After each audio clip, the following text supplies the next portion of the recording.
dialed in to Byron Velvick's Fish Tales. Real talk, real tactics, and the stories that make it all worthwhile. Byron Velvick's Fish Tales is brought to you by Livingston Lures, Trika Fishing, Mercury Outboards, and Camus Boats. Without further ado, here's Byron. Mike McKinnis with Fish Tales. Here we are. This is awesome because you and I have worked together. We have done so much together back in the day of outdoor programming, but I was excited that you agreed to come on Fish Tales. Thank you very much for joining me on this, man. It's exciting to have you. Absolutely. Let's kick it off by what is that check, by the way? I'm trying to see on my phone. Yeah, this is the Happy Gilmore check. You remember when they used to give these checks away? That was the U.S. Open. Happy Gilmore carried a whole bunch of these in the back of his car. Yeah, that's a U.S. Open check from back in the day when they gave those full checks out. Thank you for addressing my set. What do you still have today?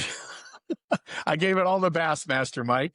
I poorly invested it in my tour. I made the mistake of taking that money and saying, I'm going to go back east and I'm going to fish for a living. Yeah. So that check probably cost me $1 million. Oh, I bet it made you a few dollars too. Mike McKinnis, you are the architect of what we know for outdoor programming and what we see in bass fishing. Literally, you're the guy that makes it all happen. It's JM and Associates. Mike, you guys, you've really done so much for the sport. And it all started with JM back in the day with the fishing hole with your dad, didn't it? Absolutely. It started in the late 60s for him. And he was even, I don't know how much you've seen of the cast, some of those episodes, but we did an episode with him and Johnny Morris and Forrest Wood, and late 60s, early 70s was the time when they were all trying to figure out what they were going to do in life, and they all sort of pointed towards fishing. But yeah, he fished some of those early events. But you grew up in his it. show. I was born in 63. So by the time he was starting to fish tournaments in the late 60s, early 70s, I was 6, 7, 8, 9 years old, so I kind of knew a little bit what was going on with him. But he always, even from that time, he had an eye for Bassmaster. Of course, Ray Scott took off and ran with it, and he took off and did his show, The Fishing Hole. But I know now, I didn't know at the time, I was just a baby, but I do know now that he had his eye on it the whole time. He had his eye on what? On Bassmaster? On tournament bass fishing, and in particular Bassmaster. And then as the classic grew, he always said, even, when we started FLW with Ranger boats, we thought we were doing really great stuff, and we were. But he always said, yeah, we're great, but we don't have the classic. We'll never have the classic. And that's still true today. The classic it's the Super Bowl, regardless of who's fishing or who's in it or who's qualifying for it, whatever. It's the same thing. It's big, it's powerful, it's special. Ray Scott made it that way.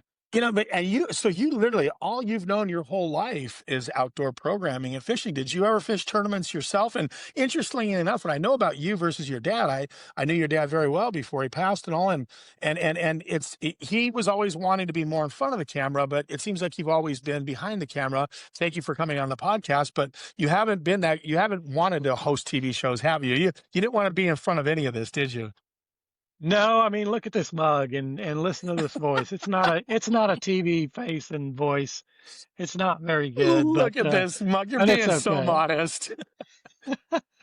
And no, I never had a desire to fish tournaments. Never really even, when I was growing up, again, he fished a few, but I didn't go on them. I didn't know anything about them. I wasn't exposed as much to that as I was his show. Now, his show, I got to go to Canada multiple times and all over the country multiple times for his show. That I understood and learned about and really enjoyed doing, because we were just a small team of it'd be him, and I'm going to be on his show that day, and I'm 12 years old or whatever. And you got a camera guy and an audio guy, and that's it. It's just all of us going to some killer place, that I just thought was normal. Hey, we're going to Great Slave Lake in North Canada. This is cool. Okay, I'll go. Or, the Grand Tetons, we're going to go trout fishing on this river in Idaho, or just whatever. It was That's normal for so me, which cool. Wow. which is not normal for most people, actually. What I a just didn't know it. life. So how many Yeah, shows it of was, his were you on? How many fishing hole shows were you obviously his son and his guest on? probably a dozen, Yeah. I would say, maybe more than that. Probably a little more than that. Not every year, but every other year, kind of. And he went for 44 years with that show, so that kind of give you an idea. And what an honor. I think he was one of the very first people inducted to the Fishing Hall of Fame. And now you just got inducted to the Fishing Hall of Fame. Yeah, How cool is that? very cool. And the coolest thing about it was that I went in with Mark Zona at the same time, because Yep. he and I are close, to say the least. And it was special to be, how big he is in so Yeah. many ways, and just to sort of be beside that was super cool. And now you look up and my name is there next to my dad. That's just awesome. It's cool. That's got to be amazing. Like, that was one of when I heard you were being inducted, knowing that your dad was inducted, like, God, back in the 70s, probably when they first started having the Fishing Hall of Fame, right? Like, he was one of the first couple years, I think he was inducted. Yeah. Early on, Yep. early on. Yeah. And then now you come into it, and the coolest thing is I remember, and you remember when Zona and I started with ESPN, and that was the beginning of outdoor programming. When ESPN, for me and Zona, we jumped in late to the game. You've been in it your whole life, and I was explaining to one of my friends going into the show today. I'm like, I liken you to the Ron Howard of outdoor programming. Like, as a young kid, Wow. you were on some of the shows like Ron Howard, on the Andy Griffith show, but then you became that guy behind the scenes that gave all of us a chance to see fishing in such a cool way. And bass fishing in particular, like I said in the introduction, you're the architect of what we see nowadays in fishing, and how you film it, how you capture it. And that's where I guess my next question that I'm going with is, it's changing a lot, isn't it? Like with the internet now, social media, you're a veteran. You were born in 63. I was born in 64. Back in the day, we had ABC, NBC, and CBS. That was broadcasting. You throw a big net Yeah. out there, and we have 3 channels to surf from. And everybody that wants to advertise, either advertise on ABC, NBC, CBS, from soap to laundry detergent to everything else. But now it's become so specific. So what are you seeing happening with outdoor programming in television versus the internet? Well, I'll get to that, and I'll back up by saying, part of the reason Dad and the fishing hole and all that stuff was so big is because of what you just said. He was syndicated early on, but syndicated on all the channels across the nation, and there were only 3 channels. And Wow. so, getting a 1 or plus rating for a fishing show was normal back in the 70s, 80s, even 90s. Wow. You can't smell that today. You couldn't sniff that if you had to. But that's okay. That's just where we are today. And from your time, and even a little before on ESPN, the ESPN days, we were reaching a lot of people. It was cable. There were more channels, but ESPN was peaked at 120,000 households, which was the highest you could be on cable. And we were reaching big numbers. I mean, you probably felt it in your life as far as people recognizing you and knowing you, because of how ESPN made it. But now, to your point, today there's so much streaming, YouTube, and cable is still very important. Broadcast is still very important.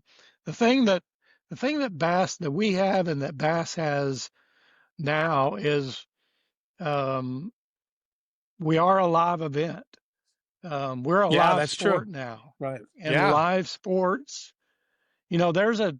fishing shows are a dime a dozen. There's a handful that stand out like Zona, Mercer, and there's a few that really stand out. But I mean, you can't count how many fishing shows there are out there.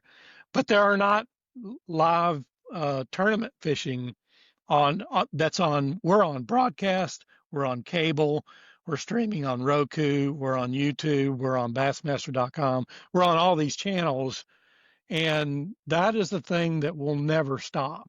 Regardless of if everything goes to just streaming, that's where Bassmaster Tournaments series and the Classic is going to be. Right. It's going to be a little ways from that.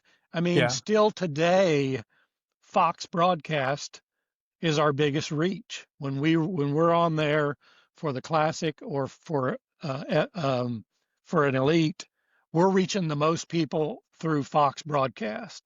And then FS1 cable is still a very big number for us as we go through the year and reach people. And then you add in Bassmaster.com, which has its solid group, and now Roku's come on this year, which is a whole new thing, and the Fast Channel, that's a whole new thing, and really a new audience that we're reaching in those places. So I don't know if I answered your question, but being a live sport is what keeps you Yeah. from just becoming a show that gets hidden in some streamer somewhere. That's where it's so diluted now. And I want to go back to the beginning for you, because when did you know this was going to be your thing? Did you go to college, and did you know broadcasting was always going to be your deal when you were growing up? Absolutely Like not. it was no. What did Mike McKinnis want to do? No, Where was his I life going went to before this crazy? I went to college at Belmont in Nashville for music. I played bass and was in bands with both my brothers, and then came back out of college. I came back to Little Rock and got in a band that was a really good band. And this was from 1983 to 89.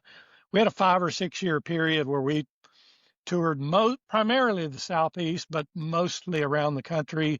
And I wouldn't trade that time for anything in the world. We played um, a lot of Oh, that's colleges, cool. a lot of college venues. We were an original band, so we had albums, and we're trying to make it. But, after 5 or 6 years, we just didn't really make it. And so, now I'm pushing 30. I just got married. And, Dad says, why don't you come to work for me? I'm growing. I need some people come to work for me. And, I had not done anything. I mean, I literally came into this business emptying the trash and watching people who knew how to edit. And it was a whole different No system way. At then. It 30 was years old? Wow. 20, At yeah. 30 years Well, it was old? probably 29, 28, 29 is when I Wow. started here. And you had no background in it. So it wasn't like you did it in your early No, teens, middle teens, late teens, and kind of transitioned right in. I always thought JM and Associates, you just kind of followed right in your dad's footsteps all the way. I mean, knew a little bit about it, but not much. And in fact, I started working here, and then I had the idea of going to this production school in Orlando called Full Sail. So we had lined this up. I was going there. I was 2 weeks out from going there for a year's course of learning how to edit, how to do post production, all these things. And we had an editor. There were two editors working for JM at the time, and one of them quit and left. And the main editor, who was really good, who I learned from, stayed. He was from Dallas, but he commuted to Little Rock. He stayed, and we decided, you know what? We're going to throw you to the fire. To the fire. You're gonna learn this fast, and we're going to put you in the seat. And in no time, instead of going to that Full Sail college, I was here editing shows for JM. And those Wow. shows were the Fishing Hole. Um, I've got this in my hand. This is kind of funny, but we have been doing the Steel Timber Sports series for 40 years now. This is I got we going just last did time to our, see this. I got to see this. No way. so You've been 40 doing, I years, remember that show. JM has been doing the Steel Timber Sports series, the Lumberjacks. Oh, It started on oh. ESPN. It ran on ESPN till about 2010. And then it had a few years on NBC Sports. Currently, it's on Fox Sports, and looks like that's going to be there for the foreseeable future. So that's good. But 40 years back when I was thrown to the fire to edit, that was one of the shows I was editing at JM. That's crazy. I do remember that show, and I can't believe it's been around for 40 years. That show's been on, it was Still an going. ESPN shows everywhere. Yeah. Yeah. Wow. Yeah. So going back to your transition time, I got to ask, what was the name of the band? Because you never said the name of the band. Name of the band was Fifth Cliff, like I got to look Fifth this up. Cliff. Fifth There's Cliff. not much out there. This was so far before phones and social media. There's just not a Oh, whole lot out there. I wish I had a picture of me with my mullet, but I don't have one here nearby. I got to Um, find one. Maybe you can send me one that we can edit into the show right here. These are those good I edit will. I'll moments, you know. send you. Yep, Please do, I'll because send that's you gonna. one. I want the shot of Mike McKinnis in a mullet, and I want Fifth Cliff. These are those cool little edit moments where, because of recording, I'm like, Okay. yes, I will write that down. I'm gonna put Fifth Cliff. I'm gonna hold you to it. Fifth Cliff. I love it. Okay. Was it a You rock got band, it. or you were playing bass in it? Oh yeah, It was a rock we were band. at college. So it was, this was early 80s, and we were early 80s sort of at the time. What did they call that? Alternative rock. But it was college rock. I mean, we played a lot of stuff like at colleges. We would play the Violent Femmes and the Pixies and all that kind of stuff, which at the time was great party music. You were living your best college life. I mean, I don't blame you for not wanting to ever take that back. Yeah, you had to enjoy every Yeah, minute of that. So you and yeah, I met when we were doing, well, ESPN had a bunch of shows that they did their own programming on, but at the outdoor block, on that Saturday morning outdoor block, you had quite a few shows in that block, like the yeah. garage one and all that. How many shows did you have on that? Back when we were doing ESPN, I know Loudmouth Bass was Zona, and my show Bass Center, those were all done in the studio in Charlotte, but you were making a bunch of shows for the Saturday morning block by that point. Yeah, we did Bass Tech, which is the one you're referring to. And then we were still doing the fishing hole. We were doing the Spanish Fly. The Spanish Fly was at peak during those years on ESPN and ESPN2. We were doing, gosh, I can't think of all the shows we were doing, but there were just one after another that we were a part of that. And then we were packaging the whole block. So Jimmy Houston and Barrett and all these other production houses were sending their shows to Little Rock, and we were packaging the 4 or 5 hour block that included Bass Center and Loudmouth Bass and all those shows. We were packaging them here in this building. So what was your favorite show? Of all the shows that you did for the outdoor block, which one did you like the most? Which one was your favorite? Oh, Spanish Fly. There's not even close. But Jose Wahebe. God, he was such a great guy. Yeah. because of him and because I was on the road producing with him, and we were going all over the world to places that he wanted to go, and I got front row seats of the coolest show on there. I mean, we were in Central America and South America at least once or twice a year, Australia a couple times, West Coast, East Coast, North, South, everything, that was saltwater related. And then he was a great guy, just a That super that cool guy. that must have been a dream. I got to meet Jose because we were both sponsored by Mercury, so we did the Miami show together and a bunch of the shows together. After the whole thing, when the Bachelor thing, and then Jose and I were getting to know each other. But what a joy to travel with that guy and to be able to do shows with Yeah, him. That must have been yeah. another amazing life experience. I mean, it really was because, I know a few people in my life. I have a few people that I've watched that are next level with fishing. Of course, my dad, Zona, who I've fished with every year for the past several years, and Jose Wehebe. And by that I mean when we would go to a place, whether if we went to Key West, that's where he lived, that's where he had all his stuff. But it was cool to go somewhere and see all the stuff and we usually traveled by plane. So it was a heck of a ordeal to pack all of his rods and gears to a place, but he had to have it. But then watch him unpack it and then prepare and get it all rigged and ready, and just, to be that determined and thorough and good. There's just a few people I know that are like that. And I know, there's a ton of bass elite anglers that are like that. And I'm sure there are a ton of anglers out there in the world that are like that. Those are three that I got to, hang out with for a lot of time, even still today with Zona, that are next level with their fishing Preparation. desire and preparation. Yeah. And probably their natural ability to catch fish. I imagine the days you must have had with Yeah. Jose and Zona calling the audible, making a quick change, changing within the pattern. That must have been awesome just to be a fly on the wall, to sit there in the boat and see that. Yeah.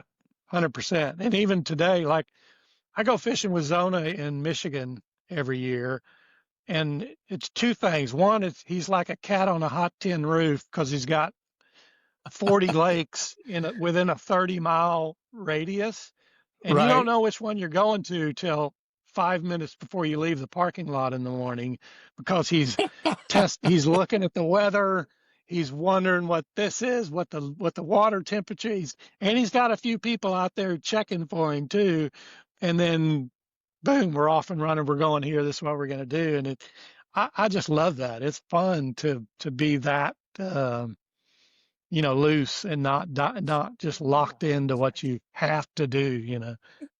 I was lucky enough to do one of his shows, Mike, and to your point, he had me come up, and it was after The Bachelor and before my daughter was born. And I'll never forget, he wanted to do a show right before my daughter, who's now 14. She's at her high school orientation right now. Crazy. She's a freshman going into high school. So Zona and I did that show you're talking about, one of those type of shows where, to your point, like I had no idea what lake we were going to. I didn't know where we were going fishing. It's like he didn't really know where we were going fishing, but we were there in Michigan in his backyard, going to go to one of his lakes, use the cone of silence, the cone of destruction, as he called it. You remember that? Yeah. The cone of destruction, where you looked down at the fish and we couldn't decide who was having more fun with the cone, catching those bedfish on the smallmouth. And yeah, you remember that.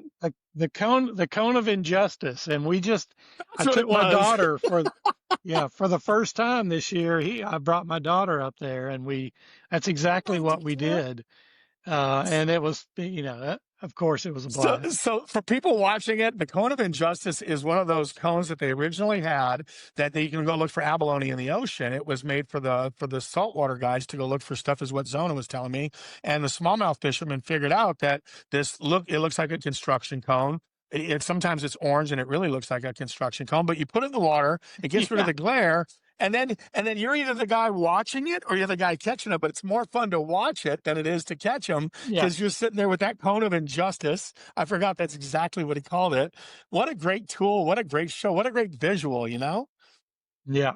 Oh, it was fantastic. We really had a blast. But, and that the other thing about him deciding where to go, not only is the current moment, and I'm going to need a pause because my computer's making a noise.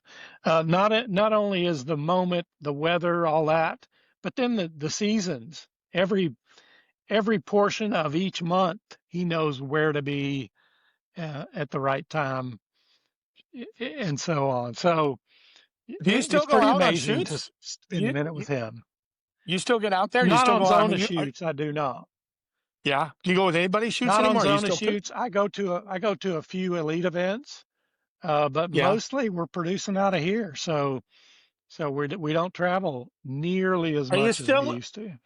Same building that you've always been in right there in Little Rock, the building that they shot Yep. Bass Tech University and everything in, that same studio, huh? Sure enough. Same building. Yep. Wow. That's so cool. Do you miss the travel or are you Yep. glad to be staying home now? A little of both.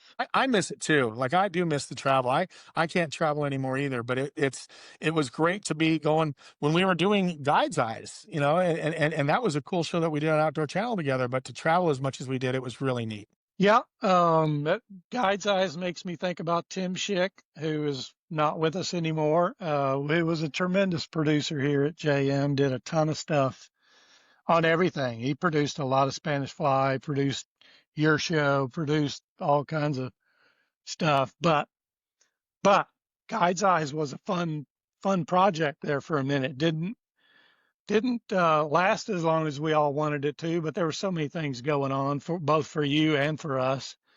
Oh Um, yeah. Yep. But the that Outdoor Channel that gave we us a that chance we to work together, which was really neat. I mean, yeah, it was, you know, sure and enough. they commissioned you and I. They said, "Hey, we loved going coastal on ESPN. The saltwater block went away. You guys put your heads together and build a show." And what I remember, we Yep. talked about Through the Eyes of the Guide was going to be the title, and it was so cool because I thought Through the Eyes of the Guide had that double entendre, and it would be a really Yeah. cool title. But they said on that rolling screen that they have on the television, it was too long, and you couldn't Yeah. have Through the Eyes of the Guide. It had to be truncated, the Yep. Guide's eyes. And those little moments of my Yep. life, which were God 15 years ago, I still hold them dear. And Tim Schick, oh my gosh, what a great guy to work with. You have a great group Yep. of people that work with you at JM. Well, and you know, you're heaping praise on me, but you're heaping praise on this building and the people here in it, which you know, I go down the hallway here, David Lipke, Michael Middleton, Paul Bing, Mike Breedlove, who I don't know if you spent a lot of time with him, but he's newer since you were hanging around here, who's a beast, and JP Bodiak and the regulars that you know, Kerry and Wes and Howard, and you know, there's a core team that's been here for quite a while, and we all have the Are they same. still there? Carrie and Wes and those guys are still there? Yeah, Carrie and they're still Wes? around. Absolutely. Yeah. Um, Wow. and we all got the same. We all had the same teacher of the culture of this place, and that was, of course, Jerry McKinnis. So, you know, we all sort of carry that, which is just, you know, strap up. You're, Here we go. You know, you got some new um, shows coming up? Are you guys doing anything different in programming? not show specific, but we do have a lot of things cooking with the Bassmaster series. With I don't know if you know much about the Fast Channel that we just flipped the switch on a month ago, which is a 24-hour Bassmaster channel now. Currently on Roku, but hopefully it's on some other outlets in a very short amount of time. But it's allowing us to program our own, you know, our own network, and you're really only able to, or your best chance of getting something like that going is having live program the way we do, plus hours and hours, thousands of hours of historical content to play with, to program with. So it's gonna be, I'm watching it right now. It runs 24/7 in my office. Oh, does it But really? it's gonna You're be, yeah, it's gonna be, you know, it will be where all of our content eventually sort of gets to. I say that, as I said earlier, we're going to be on Fox Broadcast and we're going to be on Fox Sports for years to come. We're going to be in all the places. But what I was getting at is these new podcasts that we're doing. TNZ, Mercer's doing his podcast. We're talking about some other studio type shows that are ancillary to what we're doing with the tournaments. Not much different than what ESPN tried to do back in the early 2000s with Bass Center and Loudmouth Bass and those type shows. I think at the time, all of that was right, but we weren't really live yet. That was the problem mm. with that whole picture. We didn't really go live until 2015. Now we have the Right. live. And so if we want to start doing, some live preview shows the day or a couple days before the tournament, and then a live wrap up show right after the tournament, it kind of makes sense because you've watched you've watched the football game and you want to talk about it after, or Right. the football game is about to start tomorrow and let's talk about it before it starts. So those type And hype it shows up. are Right. what we're talking about here. Yeah. That's a great that would be really entertaining, and that's a great new venue, a great new feature that you have because you're doing live. We can sit there as analysts, like we were, and Yeah. just build up the excitement and the drama before the actual event. It's going to draw in a lot more audience that way. Right. And you guys, I remember y'all had to struggle a little bit with, you know, chronological and linear with Bass Center because the tournament would happen, but it's not airing until the next week. And you guys would have to produce your show, and it wasn't live at the time. Your show wasn't live, it was taped. It was live to Right. tape, but Right. your information was based on the tournament that happened, but it was airing a couple days later, so the timing and all that was not as perfect. Whereas now like I say, we really are live, so you really can preview and highlight the football game the way you can any sport, and that's better for all of us, better for the fans too. What's also better is you guys are all fishing people, and I know you. I'm going to touch on this because this still cracks me up. You remember the ESPN days when we had the ESPN brass coming in, and they would try to help us with the Bassmaster Classics, and you had the producers and everybody kind of telling us what the vision was with ESPN. Do you remember? You recall those days? Oh, I recall. I recall them I got heavily. to tell you, this is one I'll never forget it. I have to bring it up on the podcast. I was one of your guys, one of your analysts, and they contacted us. We had that meeting, the pre-tournament meeting, and the idea that they pitched at ESPN famously, that I'm sure a lot of podcast viewers don't realize, is they said, okay, we got this idea that we need to get the hottest angler at the time, Kevin Van Dam, to stop practice so we can do a shore lunch where he eats a few of the bass that we're catching bass. And I don't know if you remember this, but I was like, we're over there going, oh my gosh, we are not being pitched the idea of a segment on Bass Center where Van Dam stops practicing to grill up a few. This is not a walleye fishing tournament in Canada, way up in the mountains of Canada where you're going to come in on your plane. Van Dam has no business pitching a stove on the shoreline and eating a couple of his culls before practice or during practice before the tournament. And I Yeah. wrote that in my notes because I remember you remember the frustration we had with the ESPN days. You have to remember. Well, two things. One, ESPN was very good to this company for years and years. I mean, Dad started this show there, or he didn't start it there, but he was on their network when they started in 1980. So he kind of Wow. started with them.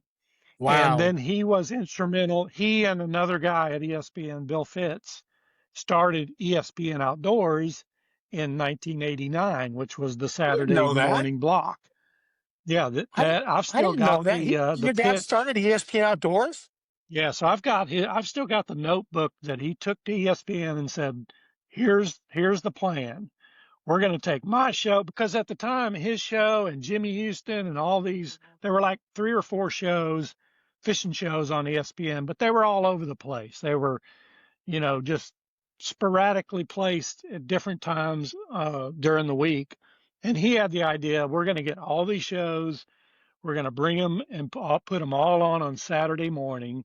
I'm going to hire a host, and he's going to be the host between all of these shows, and we'll package this 3 or 4 hour block, which, we can get into it here if you want, but that host was a guy who lived here in Little Rock, who did a lot of voiceover work, who was in a lot of production, a young guy, and that guy was Tommy Sanders.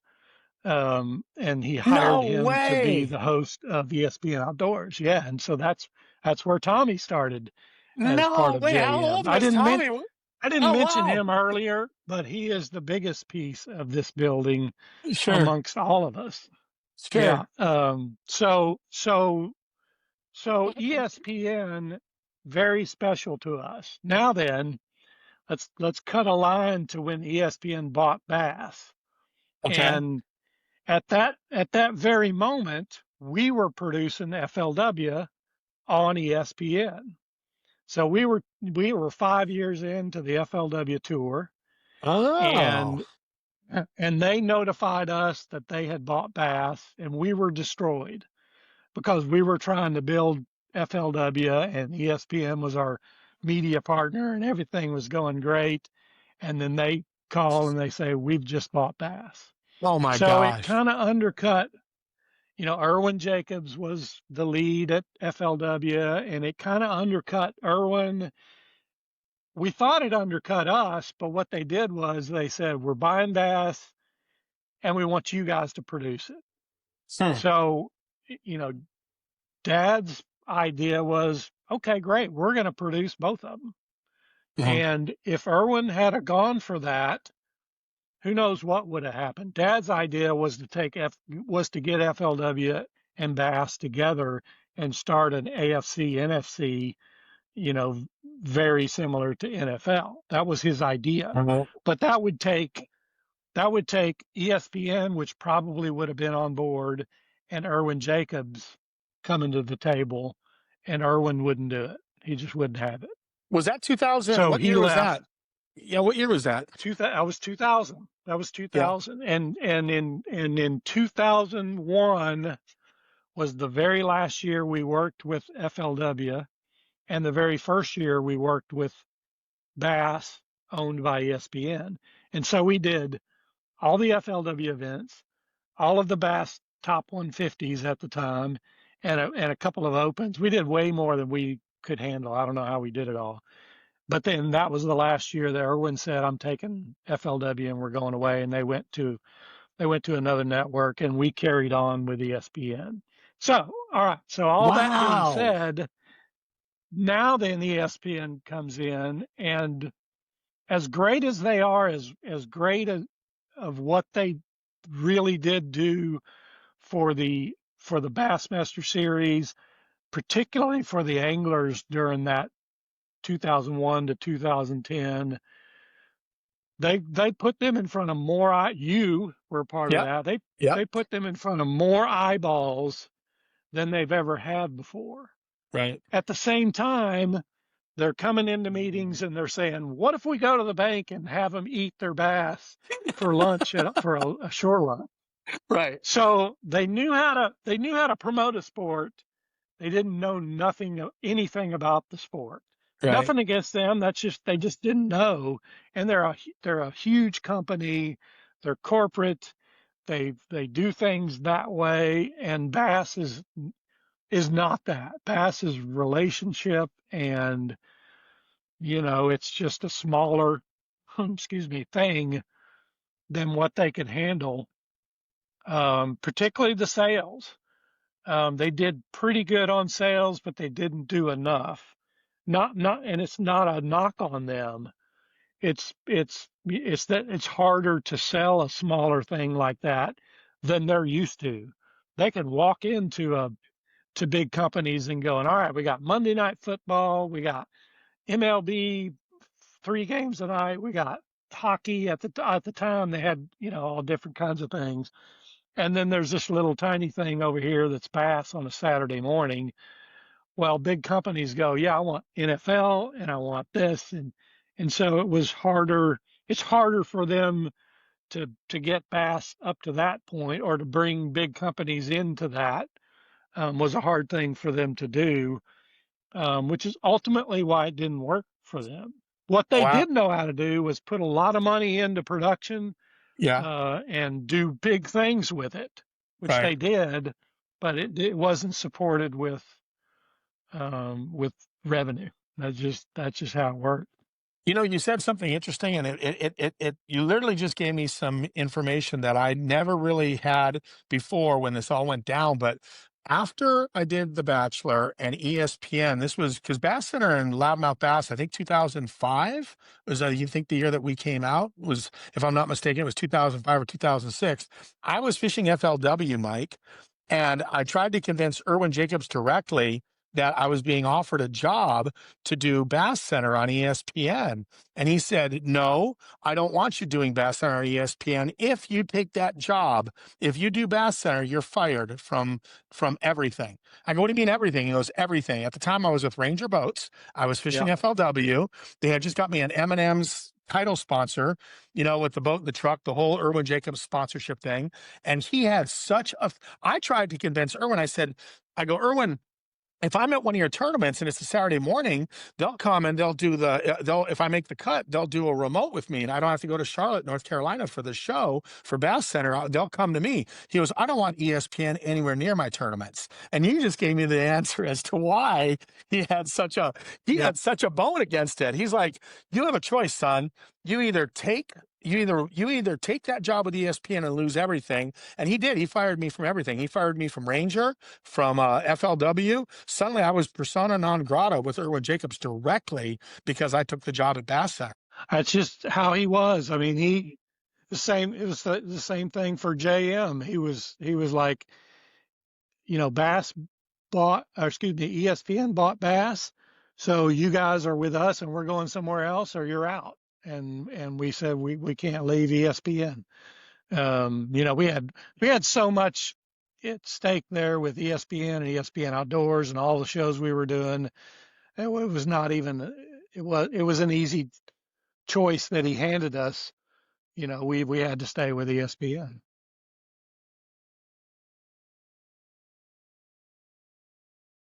Yeah.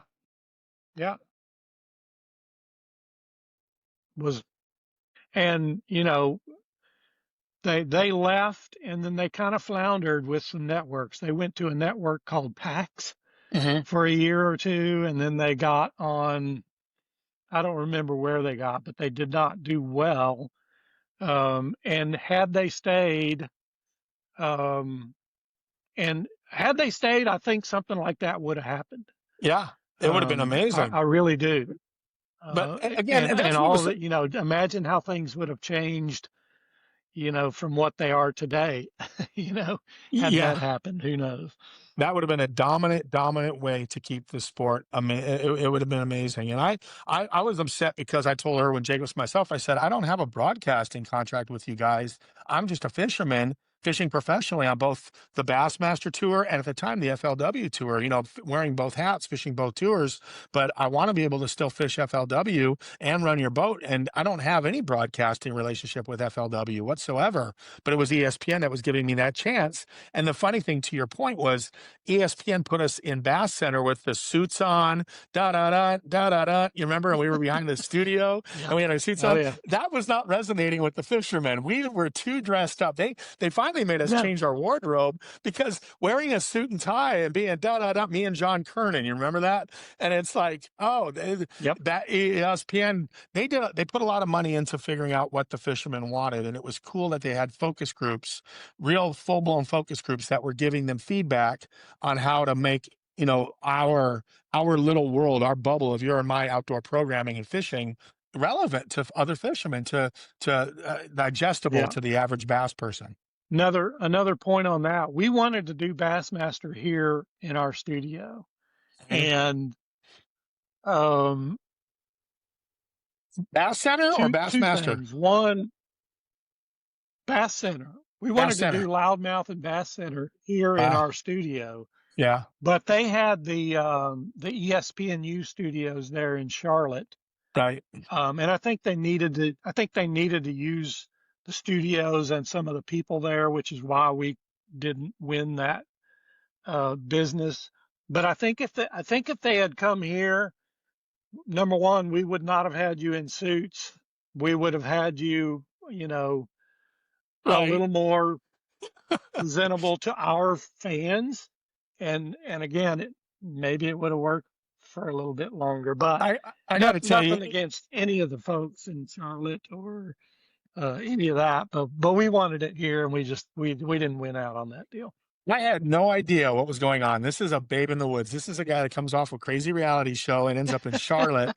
But after the reality show, and now I'm in Charlotte, and it's so funny. They called themselves the Bristol Rejects. Like they actually said, we're all the Bristol Rejects. And I go, I mean, I'm talking Jerry Goodman, my producer, all my editing guys, all my Yep. friends, the camera guys. They're like, yeah, I was with ESPN with Brass Center, and I never once went to Bristol. I never saw the mothership. I never saw that big studio or saw that world in Connecticut.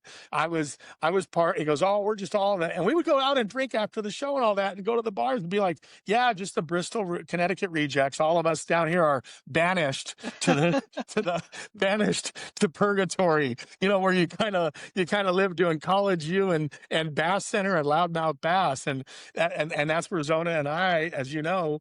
That's the first time we met. We were really good friends on the phone, but we never met each other until we both tried out with Jay Kumar and John Kernan and everybody else for those two shows. I Wow. wish they would have been with you guys. I wish to God we would have gone to JM every single week and shot it there Yep. versus Bristol. I really wish that would have been the case. And look, there was a group in Bristol that we worked with closely. Julie Sobieski, Gary Morgenstern, Tina Thornton, Dave.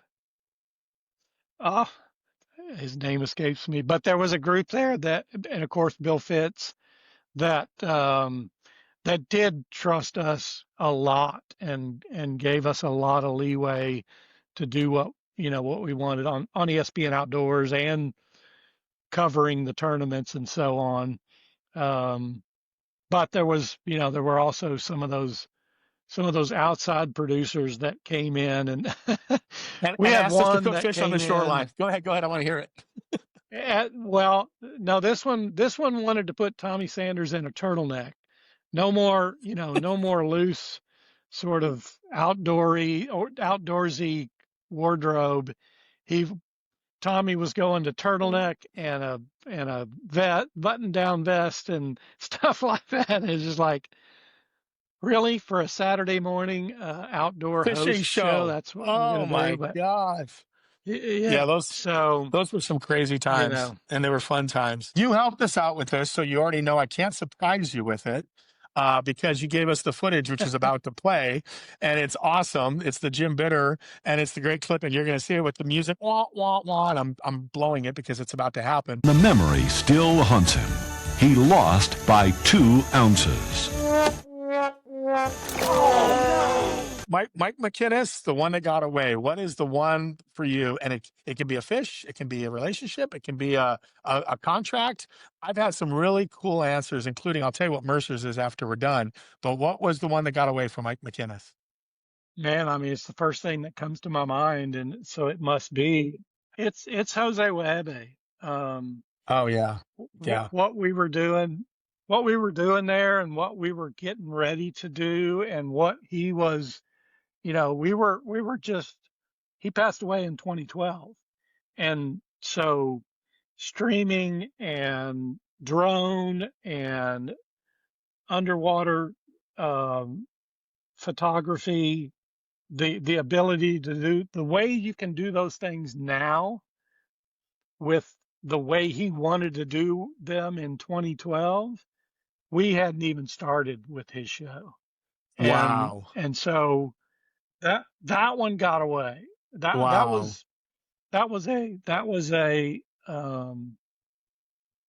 should not have ended because there was so much more coming from him.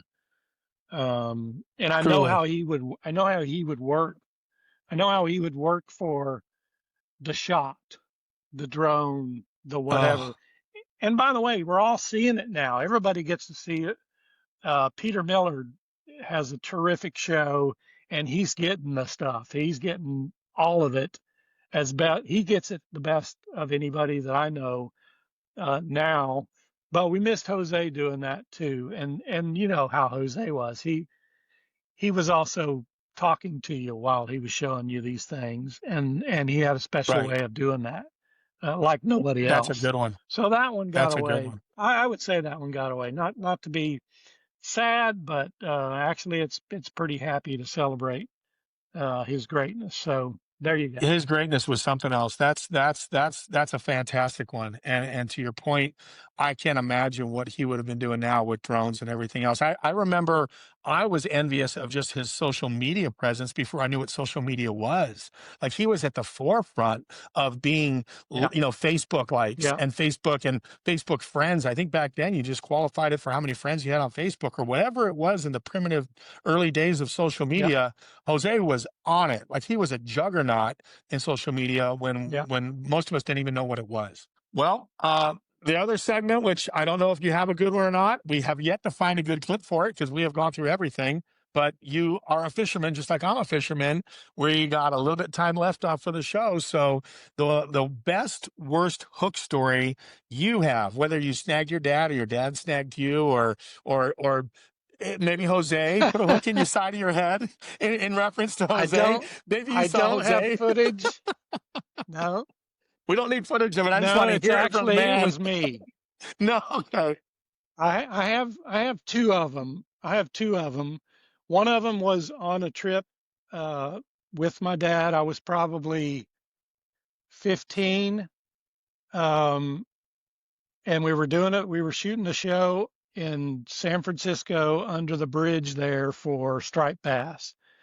And I'm the type that if the fish are coming up, and busting or whatever, everything goes away except for me and the rod and get it out there as fast as I can. And I don't care about other people, which is a very, very terrible way to be. So we're standing on the front of a bass boat and Dad was in the back, but I was in front with our guide who was with us. And I just grabbed the rod and we were fishing with a white hair jig that had a huge weight head on the front of it. I mean, it was big. And I mean, his head is right here next to me, and I and just popped the back of his head and knocked him down for several minutes. It was not good, but that's not the worst one. So the worst one is red fishing. We were red fishing in Venice I was with Billy Murray, who was a longtime camera operator for Dad's show on the Fishing Hole. Billy and Bobby Murray, twins. Bobby, of course, won the first Bassmaster Classic. Billy and Bobby were, they've been in the industry forever. And we were out fishing for bull reds, and we were throwing top waters like Zara Spook or something like that. Big top water lures with multiple treble hooks in them. Yeah. And it was the same deal. Billy and I are standing on the front of the boat, and a huge school of bulls come up, and I forget that there's any other humans on the planet, and I make a cast, and I literally ripped his ear off of his head. No. I mean, he was bleeding so bad down the side of his face. I felt so bad. I mean, it did pull a part of his ear apart there, but that was several years ago, so he's okay now. It was terrible though. I mean, I literally did rip his ear off. You have the best stories, and people always ask me this question. I'm going to break it into two, and I've never asked this question before on the show or anything like that. But what is your experiences are incredible. Freshwater, the most favorite place you've ever fished, and saltwater, the most favorite place you ever fished. Your two favorite places, fresh and salt. And I know you can't answer it. It's a hard one because there's so many good ones. It's hard. That's a hard question for me to answer. Freshwater because I do have a couple. I do have a couple, and I'll just quickly say Zona in Michigan, wherever he takes me, is a favorite. But the other one was fishing for rainbow trout on the Little Laramie River in Wyoming with Dad and Tommy that we did. We did a 4 or 5, 6 year run where we went there every September for this time. And this guy owned a terrific place there. And it was, they did a lot of stocking and building up of the fish there, and they were big trout. And it was just so beautiful. And being there with them, that was a favorite for sure. Saltwater, I mean, I guess I'll stick it to the Keys. with Yeah. Jose, because that was my first experience with him. I mean, we did a ton of stuff, but we always shot shows in the Keys, and it didn't matter what we were going for. You know, we'd be going out for bonefish and end up catching barracudas all day, and it'd be fantastic. Or we'd go out for tarpon and end up catching skyrocketing, kingfish for the, just, it was never, it's kind of like Zona. It was never, there was kind of a plan, but if the current or whatever was different, we were doing something different, and it was always turned out great. So should I'm gonna make a guess that you're probably gonna retire in the Keys. That's my guess, because you're a year older than me. You're 62 right now, right? Is retirement in Mike Yeah. McKinnis' future? And is he gonna retire and go to the Keys to fish the rest of his life in the Keys? No. No, I would say no, but that's on the list, and I go down there with Stephen Palomini, who was our camera Yeah. boat operator during the years. I will always go down there and fish with him. Still do it every year or every other year now, but I like going everywhere. I don't have to live there, but I like going there to Little those Rock is an places. And easy no, I'm place. not Yeah. retiring. Yeah, I didn't think anytime soon. I'll Yeah. they'll have to kick me out of here, but no That's plans. awesome. Well, Mike, it's been a great time. I got to spend an hour with you. And like we talked about, the coolest thing about podcasts are I get to catch up with old friends and tell stories. And that's when we talked about even the beginning of doing this, it's just nice to put the phone away, be off the computer, and just get to spend an hour with you. And I can't thank you enough for letting me come to have you come on Fish Tales and be a part of the show. And it's early in its stages, but I definitely wanted to have JM and Associates on board. Well, great. Please. And by the way, it's great having you back in our world. I know you've been busy with your family and your daughter and all, but it's really great to have you back in our world. Having your face back in our world, that's a good thing. It's nice to be back, and I can do it while I drop my daughter off at school. So this is a neat venue, and I was given a gift of doing a podcast through Livingston Lures. They said, "Hey, you know what? We want to see a podcast from you, and we can do it right here in San Antonio. You can do it while your daughter's gone. You can make shift basically an extra room at the house out of it, but at least it gives me a chance to check in with you guys, be back on camera, and we get to start reliving old stories, and just, even if it's the Bassmaster old ESPN days and everything else. And I got to learn a lot about you. So thanks, Mike. I really appreciate it. Good. You're welcome, man. Thank you. Fish Tales has been brought to you by Livingston Lures. Learn more at livingstonlures.com. Fish Tales is also supported by these fine sponsors: Trica Fishing, Mercury Outboards, and Canis Boats.